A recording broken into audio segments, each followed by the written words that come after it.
Already ഞാൻ പറഞ്ഞ പോലെ തന്നെ ഓഗസ്റ്റ് ബാച്ച് ഫില്ലാണ്. പിന്നെ സെപ്റ്റംബറിലേക്ക് ഇനി ഫ്യൂ സീറ്റ്സേ അവൈലബിൾ ഉള്ളൂ. അപ്പോൾ ഇത് എങ്ങനെയാണ് ഇങ്ങനെ മാജിക് നമ്പർ ആയിട്ടുള്ള രജിസ്ട്രേഷൻ അഡ്മിഷൻ ഒക്കെ വരുന്നത് എന്നുള്ളത് നമുക്ക് ശരിക്കും മനസ്സിലാക്കാം. ഞാൻ എപ്പോഴും പറയാറുണ്ട്, ഞങ്ങളുടെ ഫീഡ്ബാക്ക് ആണ് ഞങ്ങളുടെ നിലനിൽപ്പ്.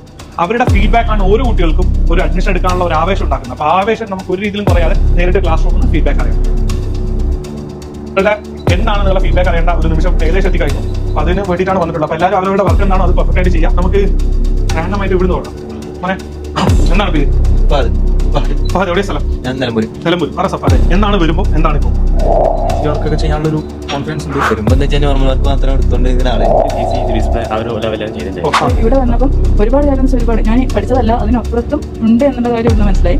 ശരിക്കും ഒരുപാട് റെക്കമെൻഡ് ചെയ്യും. തീർച്ചയായിട്ടും ഈ ഒരു ഫീഡ്ബാക്ക് ആണ് ഞങ്ങളുടെ നട്ടലിൽ എന്ന് വേണമെങ്കിൽ പറയാം. കാരണം ഈ ഒരു ഫീഡ്ബാക്കിന് വേണ്ടി ഞങ്ങൾ എടുക്കുന്ന എഫേർട്ട് ആണ് നിങ്ങൾ ഇപ്പോൾ കണ്ടത്. അപ്പോൾ മാക്സിമം ഇതൊരു 24 ദിവസത്തെ ക്ലാസ്സിൽ ഞങ്ങൾക്ക് തീർക്കാൻ വേണ്ടി പറ്റില്ല. കാരണം ഞങ്ങളെ സംബന്ധിച്ച് ഇവർക്ക് വേണ്ട അപ്ഡേറ്റ് കൊടുത്തുകൊണ്ടേയിരിക്കും. ഇനി പല രീതിയിലുള്ള പദ്ധതികളും കോൺടാക്റ്റിന്റേതായിട്ടുള്ള വീഡിയോയിൽ ഇനി വരാനുണ്ട്. അത്തരം വീഡിയോകളെല്ലാം